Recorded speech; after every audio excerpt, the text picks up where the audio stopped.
I thought we had more babies. Where are the babies? Who ate my babies? It's the babies.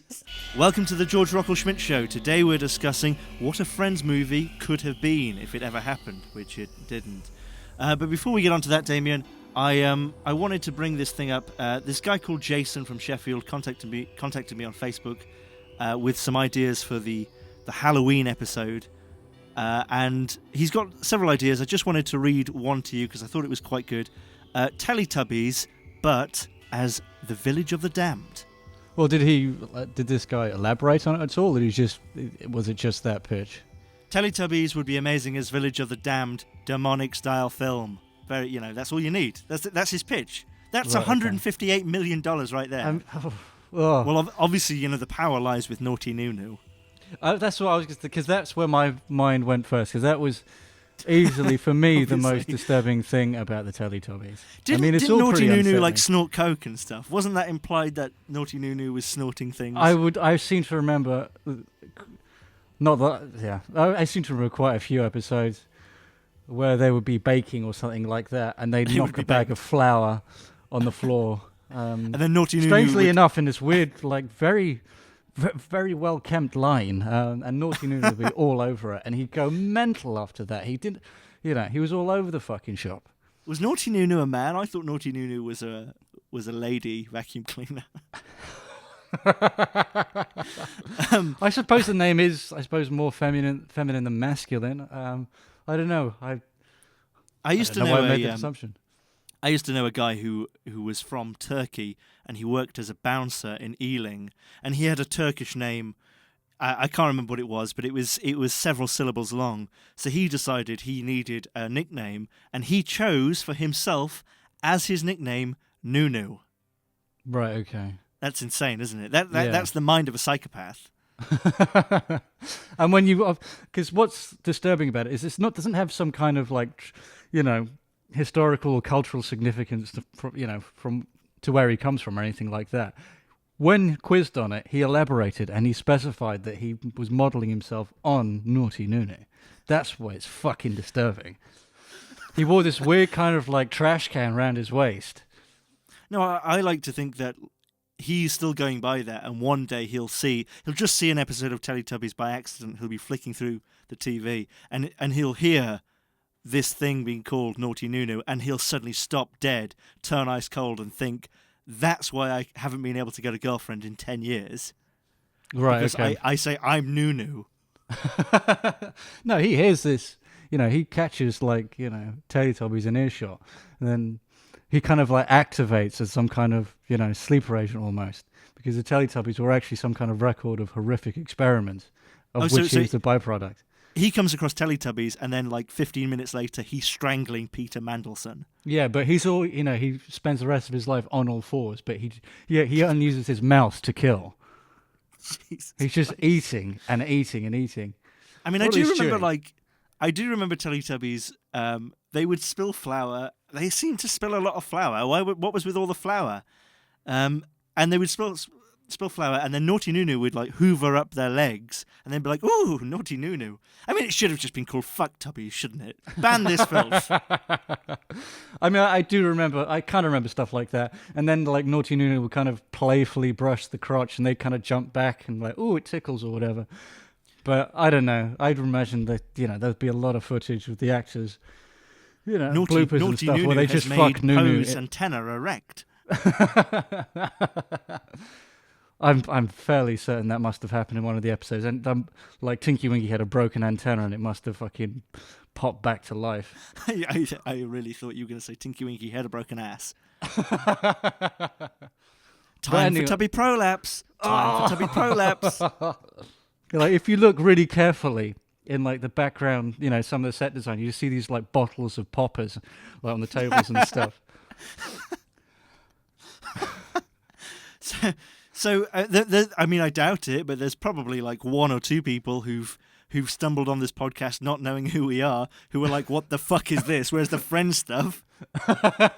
This is the movie that should have happened. We can just slap a different name on it, and here we go. Because I'm going to call this episode. I'm not going to put the Georg Rockall-Schmidt Show in there or anything. I'm just going to call this episode the Friends movie. Time for tubby prolapse. Okay, so Or maybe that can be like the tagline or something.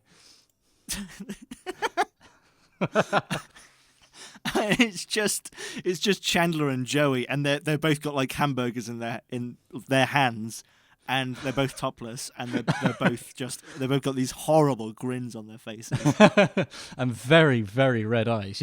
You can see them through this veil of fucking smoke. Like Joey's just given up on his acting career. Chandler's like, completely fucked up his marriage. He developed some kind of, much like the real actor, a pill addiction, and his marriage fell apart. So he moves back to New York in complete disgrace, and they spend the rest of their lives just in their apartment, just off their fucking tits.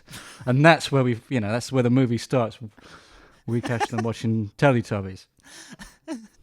It just follows Joey becoming increasingly paranoid and fat.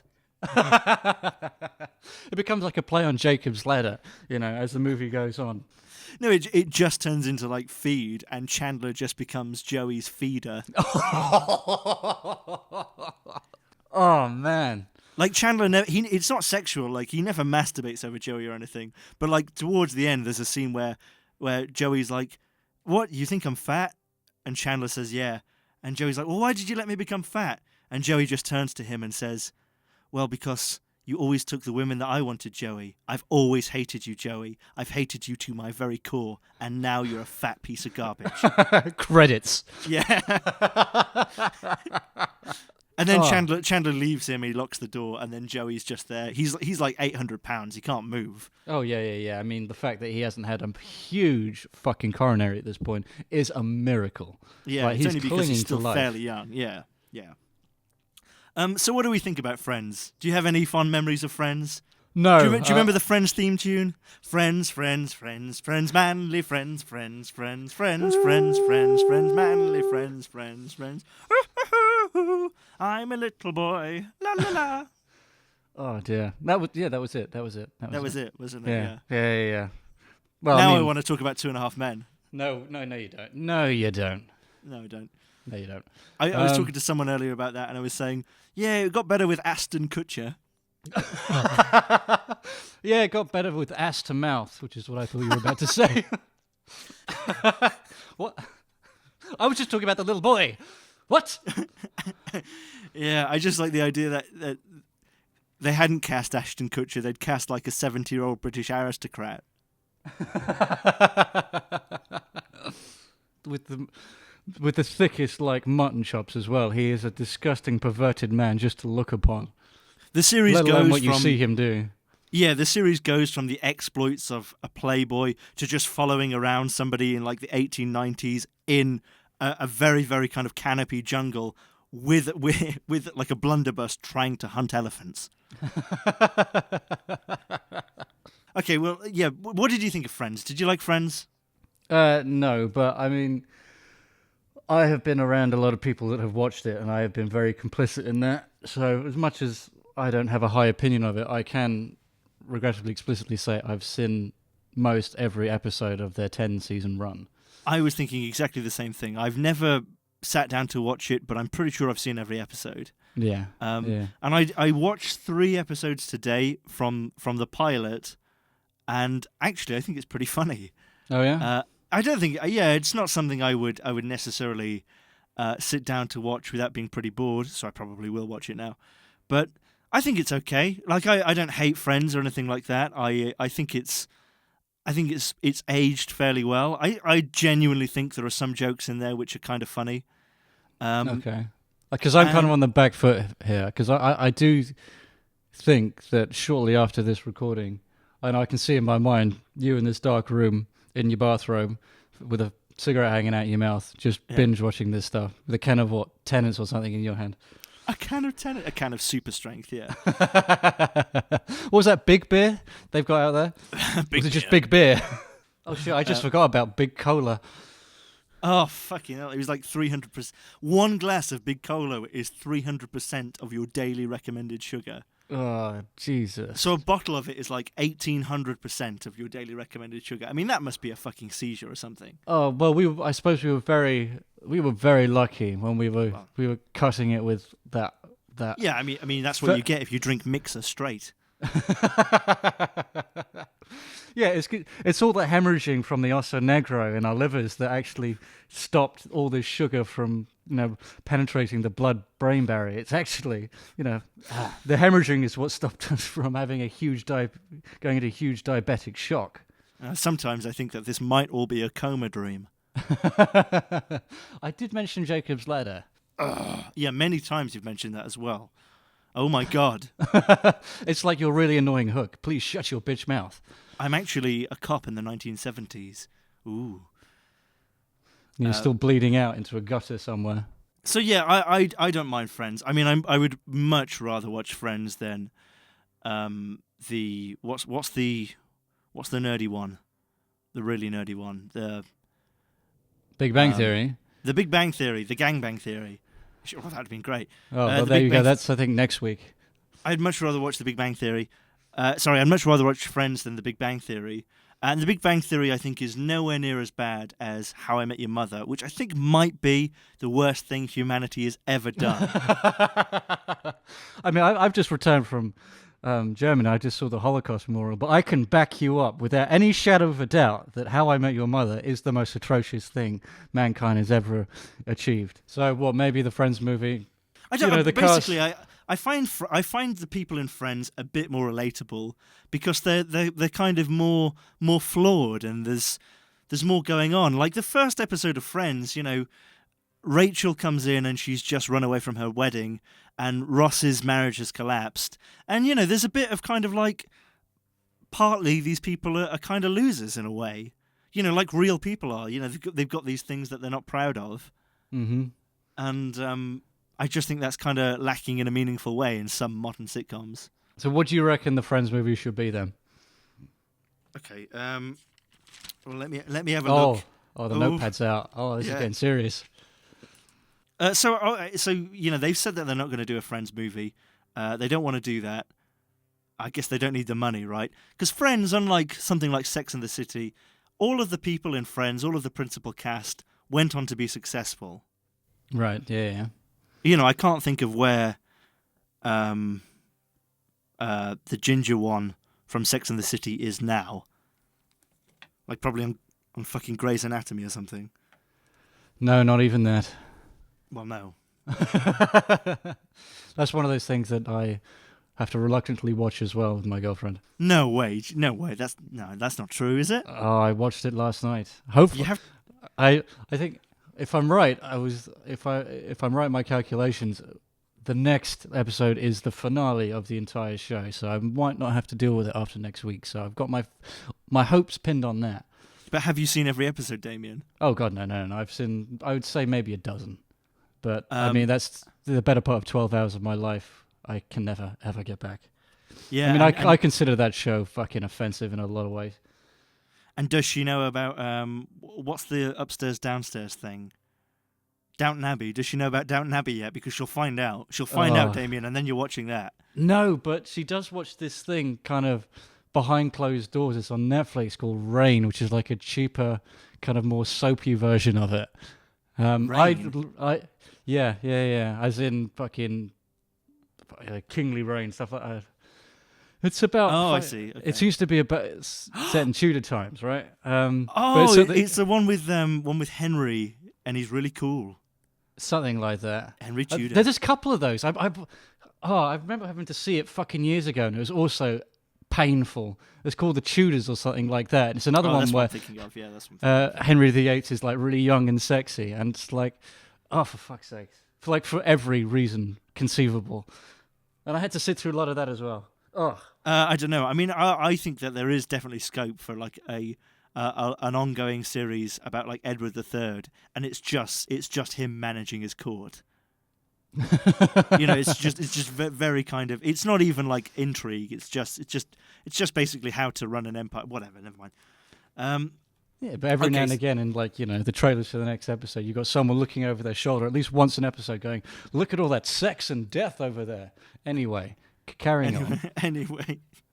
Anyway, back to the agrarian taxes that I'm thinking about changing ever so slightly.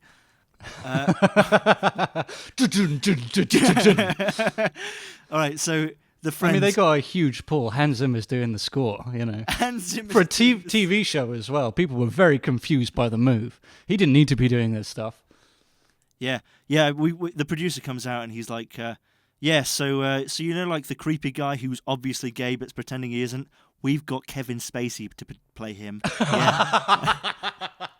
Guest director, fucking. So Grips and Best Boys, you better be on the fucking lookout. I've heard some right stories about. I'm not saying he's a rapist, but not a rapist, but he does helicopter in very young rent boys onto the films he's working on. Right. Okay. Fucking hell, I've got to get rid of that. Okay. All right. So Friends. I thought obviously the natural film would be Where Are They Now? A Friends reunion sort of thing. And I thought, like, really, where are they now? Let's face it, Chandler and Monica won't have lasted. I think there'd have been a good chance that Ross would have killed himself. So maybe that fits in with David Schwimmer's actual death. I don't know why I wrote that. I mean, it's really weird that you say that because my first idea was also a reunion over one of the cast's death. And it's gonna be Ross. Oh no! I'll get to it in a minute. All right. Joey will be a somewhat successful soap actor.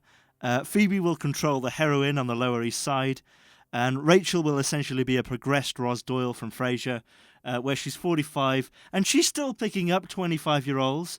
But every facet of society kind of frowns on it. But and she can be decreasingly choosy about it. Like these aren't good-looking 25-year-olds now. These are kind of like everyone could be a Craigslist killer or something like that. Yeah, and eventually, she's 45. She's kind of saggy now, and she marries Gunter. And that's it. But she's still out there. The movie really ends with Gunter finds out about all this kind of stuff, and he's just a broken man. He's been holding on to his little coffee shop, and he just has this.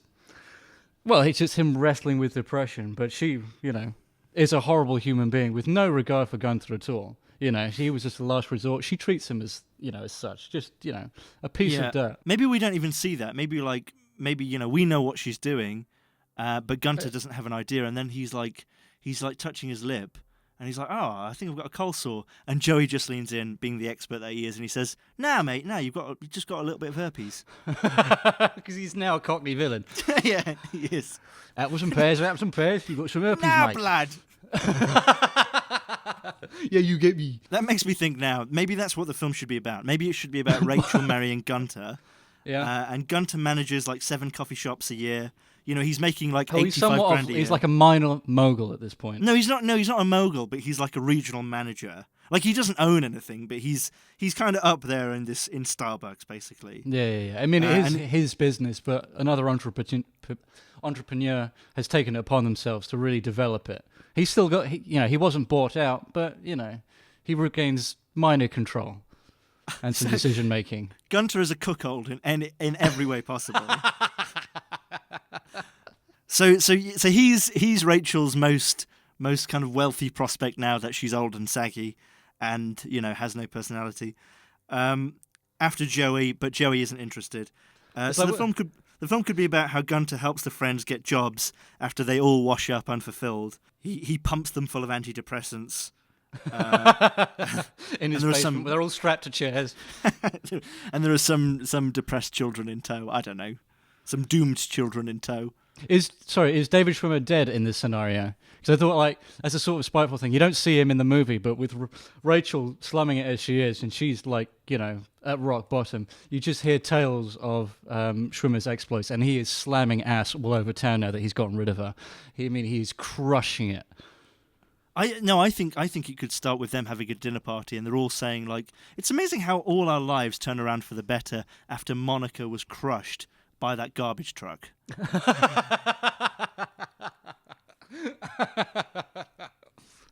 And then, of course, toast to garbage trucks. And this is it's like fucking Rockefeller level. They're all doing incredibly well since she's been crushed. And obviously they've got an empty chair which they've filled with Hellboy. and they love Hellboy. Hellboy is very charismatic, and they all get on, and it's a roaring good time. Yeah. Well, Hellboy's there for protection, of course, because because people are hunting Hellboy down, and only Chandler can protect him. Well, no, I mean, like the friends were responsible for the decline of Monica's restaurant, which is why.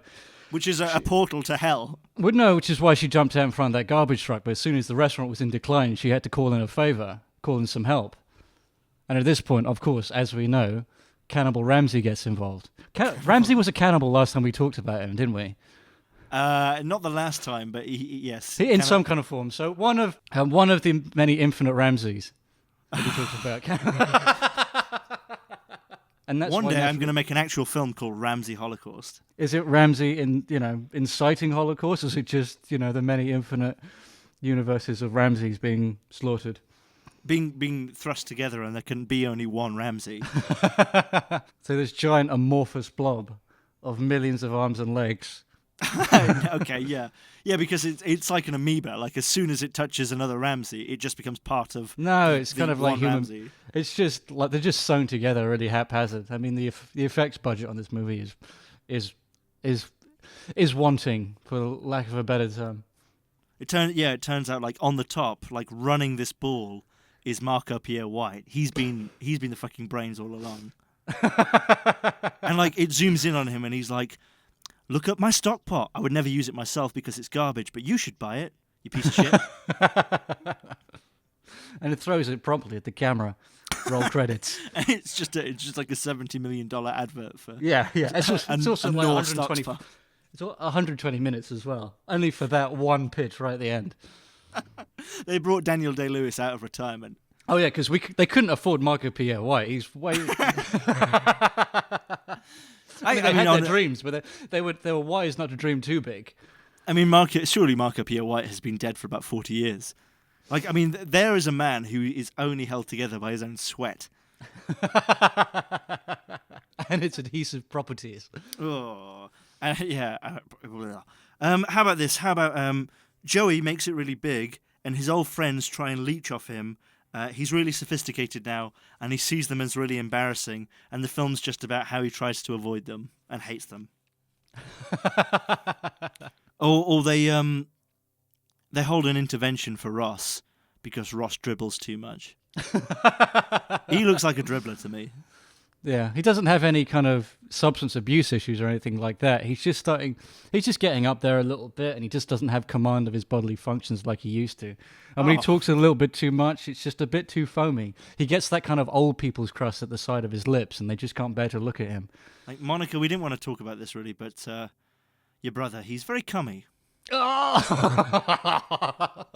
Oh dear! Tell me your idea. You said you had an idea about Ross dying or something. No. It was the movie basically follows Gunther and his secret life, which was always downplayed in the show. But he's been a DEA agent undercover for the last 20 years, and he's finally made strides. It really just follows Gunther, and I would suppose like the friends themselves are actually just cameos. It's not really a friends movie, but they're like incidental people around Gunther's secret dealings. And yes, yeah. I mean, like Gunther's essentially on the right side, but he's lived this life for so long. He's just so incredibly corrupt and violent. He's barely recognizable as human now. Like he spent 20 years trying to get these bastards, and he's not going to let them get away, even if he has to break a few rules. Yes, and it was with the reunion of the friends that have really thrown a wrench into his plans.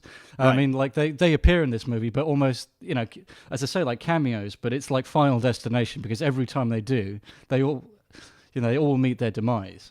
But the film should definitely end with Gunther in like a shipping container with no hands or feet. I'm not sure how.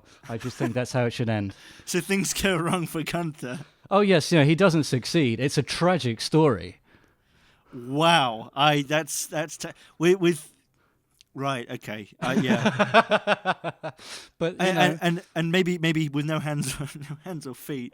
He can get the Wahlberg surgery in this next movie. He's kind of like in this thing, and you think it's over. You think that's it, and then he's kind of made aware that there's something else in there with him, and it's Rachel, and she has no hands or feet either, or head. I mean, whatever's like looks like Rachel in that shipping container isn't Rachel at all. It's like a hollow shell, hollow, bloodthirsty shell. Or it's like a dude with Rachel's face sewn onto his. Oh, yeah. Okay. Yeah. When this mafia is closing in on Gunther, they try and put him on the back foot, right? They all wear masks, like with Rachel's face on it, because that's his weakness. Yeah, right. Yeah, that's how they get to him. They have a honey trap, and it's someone dressed as Rachel. But he's massive. He's like 6'4" and incredibly hirsute. But Gunther cannot see anything past the face and rides it all fucking night. Oh, right. They actually have sex as well. Yeah, right. Oh yeah, this is a sexy thriller. A sexy thriller where someone ends up without any hands or feet. Sounds great. I'm thinking PG-13 for this one. Oh, easy. Yeah. I mean, you could definitely bring your kids. Yeah, bring your kids. Maybe not the baby. I mean, the baby will be okay, but don't bring a baby to cinemas. What's wrong with you? Yeah, if it's young enough to not understand, bring the child. As long as the child is kind of okay with all the screaming. Yeah. That's fine. Like 20% of this movie is screaming. Yes. Yeah. I mean, you never see Gunther after like I would say the 30-minute mark where he doesn't have blood on his face. Well, I'm gonna come in here and I'm gonna give one of my ideas to change the mood because I have something that's lovely. Okay. All right. Okay. Each of the friends has a kid, and the film is about the old friends passing on the torch to the young friends. But whoa! The new friends don't like each other. What hijinks and far-out nonsense will the oldies get up to make the newbies pals? Monica is not included. I've got another one here. The friends reunite for a dinner party at Monica and Chandler's house for Thanksgiving. But whilst Monica bastes the turkey, the others spill an expensive bottle of wine on a priceless Persian rug. Can they scrub the rug and somehow concoct a replacement for the wine before she gets a strop on?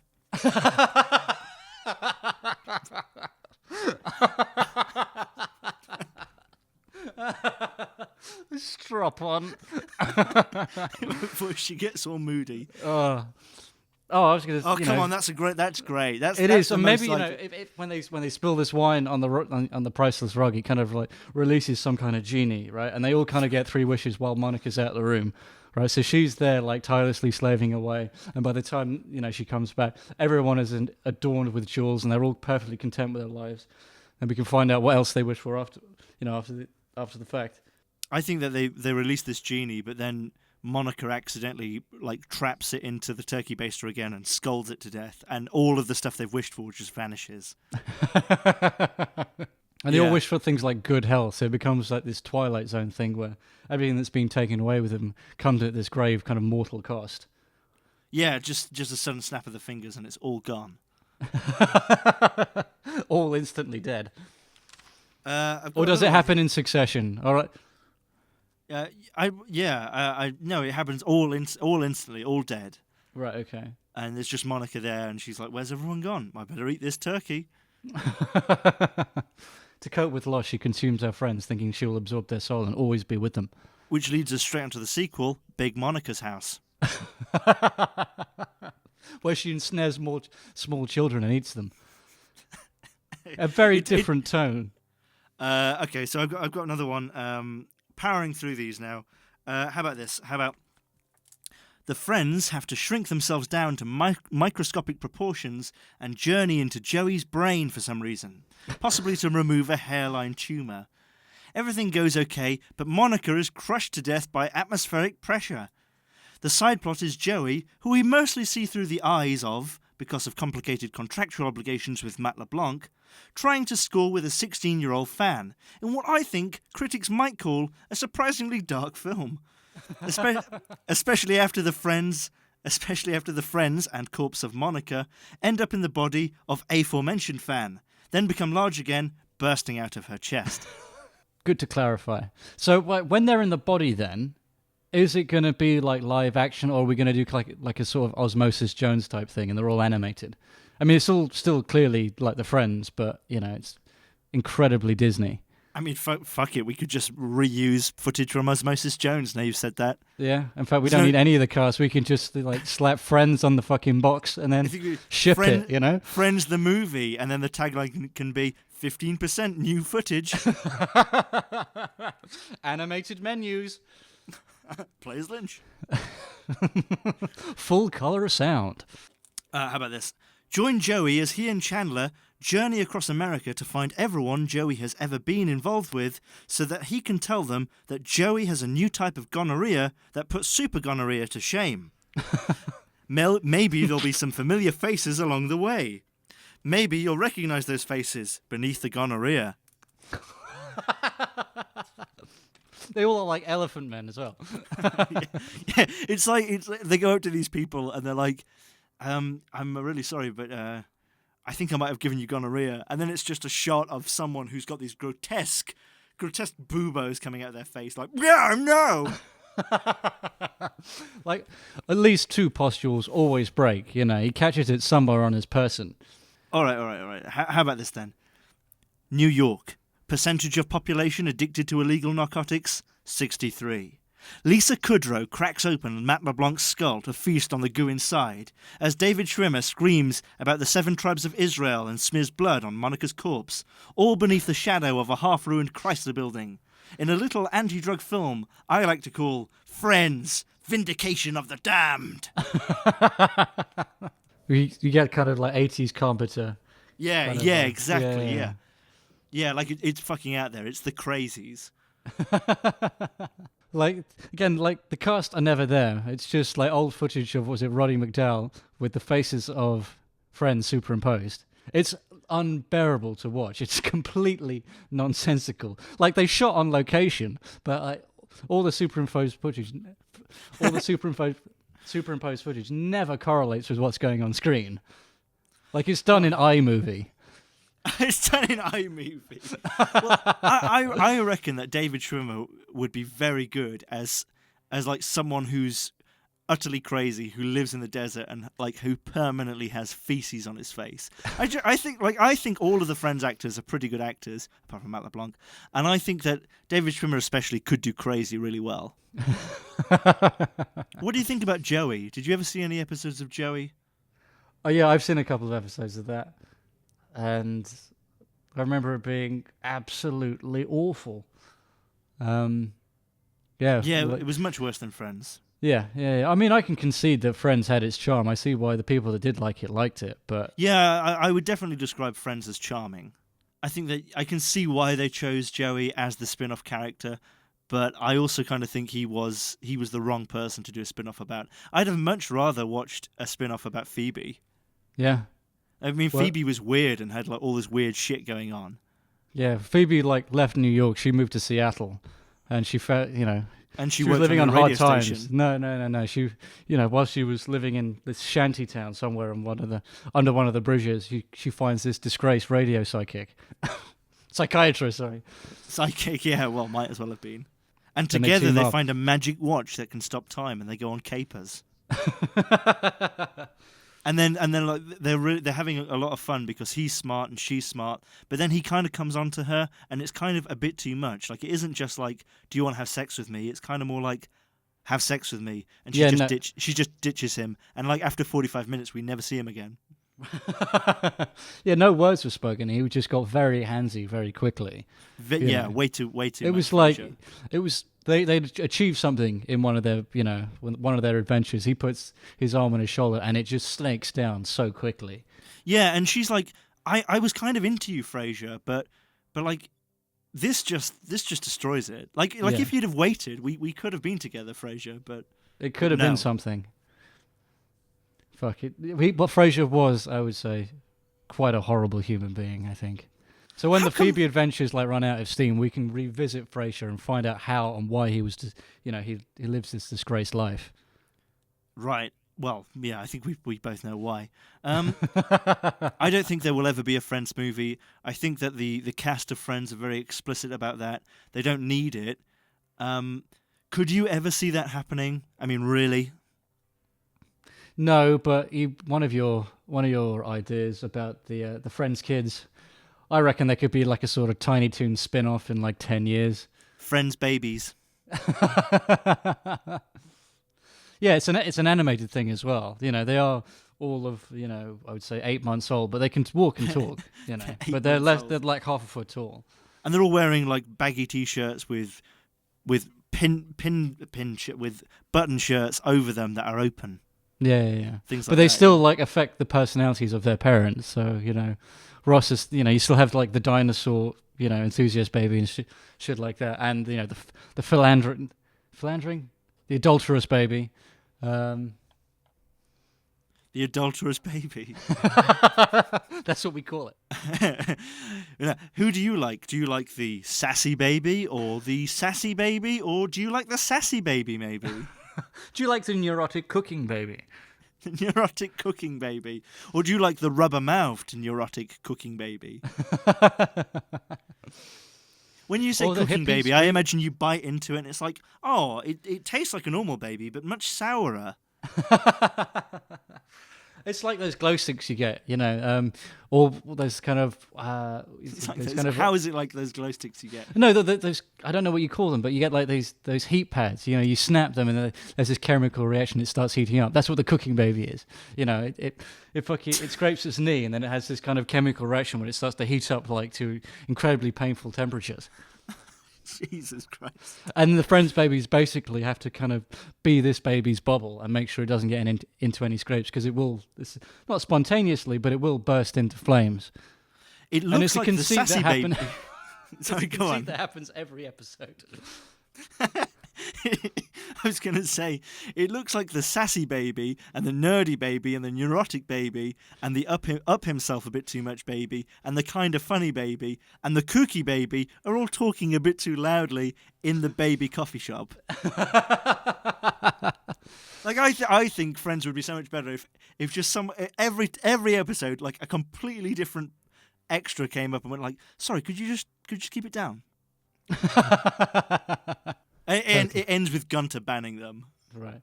I reckon it's all set in this one playpen, right? And all the friends have become like baby factories at this point. They're barely human. They're just pumping out kids. And they're resolved to be the only friends' babies. So every other episode, they try to introduce another baby, but they just devour it alive. They use Monica, the human oven, to, roast it. And then Monica and Ross come along to this playpen and they're always like, I thought we had more babies. Where are the other babies? Oh, well. That's like the theme tune as well. I thought we had more babies. Where are the babies? Who ate my babies? It's the babies.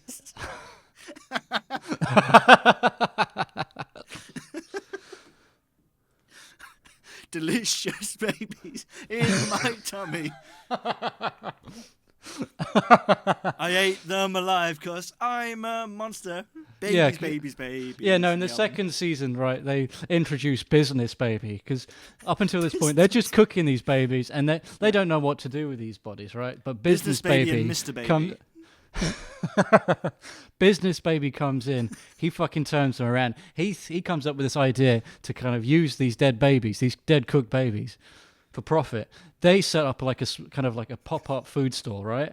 In this playpen. They sell off the old babies, and it becomes this industry. And they're like, because it's New York, you can put a bit of garbage meat between two horrible pieces of bread, call it ethnic food, and charge $10 for it. They're like, yeah, it's Armenian shawarma. You've just pitched dialogue. There you go. That dialogue comes from bald with a pinky ring baby. Which, other than the ring, has no distinction from the other babies, because they are babies and they're all bald. And he smokes a cigar. Yeah, it's really creepy because, like, other than their outfits, they have no discernible features, but no distinguishing features. They all look identical. Like they're all exactly the same skin tone, exactly the same face shape, everything. Yes, yeah, without a shadow of a doubt. I mean, they look almost like they were produced in a lab. I mean, if it weren't for like Business Baby, he's Business Baby because he's got like this tiny little suit jacket and tie on top, but and no bottoms. He's constantly buying factories in Middle America and selling them and stripping them for assets. Yes, yeah. But you only just there's only a nod to it. He's always on his cell phone. You never hear the dialogue unless you you dissect the episode and you really crank up the volume you can. But it's like an Easter egg, at least in the second season. But maybe, as ideas dry up, you can, like, Business Baby kind of becomes more of the central focus and we kind of forget about the Friends babies. Because they were always boring anyway. Right. I mean, who likes Actor Baby? You can still have them a bit. Like Actor Baby, there's a lot of allusion to Actor Baby having just like banged Actress Baby and things like that. You never see it, but there's lots of things like that. But, I mean, that's like the most offensive thing about this show. It's because even though they've got their outfits right, it's only the tops. So, it's always bare-ass babies in this show. And you can always tell like Actor Baby's been banging something because you can see his tiny acorn dick is wet. I mean, that's what gets the real complaints here. Nothing to do with the cannibalism. His tiny acorn dick. Jesus Christ. Yeah, and then, everyone's least favourite baby is Paleontologist Baby. Yeah, he's always in the corner. They push him down. Like, they've always had these ideas of escaping this playpen and seeing the world. But obviously the wolves are just too tall for them. They don't have the coordination for it. But they did manage to strip down parts of it so they could fence him off in a tiny corner. So you always see him in the back of every shot, gently kind of pining away because he's so malnourished at this point he can barely let out a scream. But you see him just like hanging from this fence they've built. But that's all cured when they take a visit to Dr. Baby. Well, Dr. Baby doesn't come in till later, like season 3 at least. I mean, there's this, they try to like get as much out of one baby's kind of story as they can before they move on. I suppose you could have lots of cameos, couldn't you? You could have like Paleontologist Baby is worried because him and Neurotic Cooking Baby have to deal with Mommy Baby and Daddy Baby. I seem to remember there was a baby in Friends as well, so you could have Baby in there as well. Baby, yeah, I was thinking about Baby. Paleontologist Baby is always after Shopping Baby. Even though he would have been better with Hippie Baby. Or Kooky Baby, if you want to call it that. Kooky Baby. Not to be confused with Cookie Baby, which... Cookie Baby, who has a massive eating disorder. I think the catchphrase, which is said at least 10 times a scene, should be, "That's a sassy baby," but it's always a baby that says it. Yes, of course. Yeah, no. There's no non-babies in this. But yeah, never any adults, and they're just these gargantuan like legs.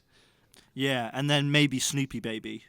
Snoopy Baby. Snoop Dogg Baby. I think Snoop Dogg Baby basically does car insurance adverts. I thought he was selling ice cream at the moment. I don't know. Is he selling ice cream? I think so. Was it Walls or is it Haagen-Dazs? I think it was supposed to be called Snoop Scoops. That sounds like something you would pick dog shit up with. I mean, it works the same way as an ice cream thing. It's got the handle that if you squeeze it wraps itself around the shit. So you scoop it up and then you just hold it over a bin, and it's basically a kind of slightly altered ice cream scoop. It doesn't actually grasp anything. It has to be, if you're scooping it, it has to be really firm. Otherwise, it's, you've got no hope. It's made out of a very carcinogenic metal as well. Like you should never really kind of have it outdoors in any sort of wind. It's mildly radioactive. More radioactive than a banana. Like the closer you hold it to the shit, you can see it like start to peel back and burn. And you think, what the fuck? And you try to like put it down, but you realise you can't because it's fused to your hand now. I think we're done here. Fair enough. Well, thank you very much for listening. Don't forget to like and share if you know any other mad people, because I assume you're mad having listened to all of this. Unless you skip to the end, in which case, fuck you. Yeah, I mean, if you have listened through, it's quite a heroic listen, I suppose. Yeah, thank you. Well, I mean, I suppose that there's going to be some point where I'm listening back to this, having edited it, and I'm bleeding out of my nose. So thank you very much. See you next time, where we'll be discussing the Bible, the movie. Well, what would the Bible be like if it was condensed into a 90-minute movie? Thanks very much.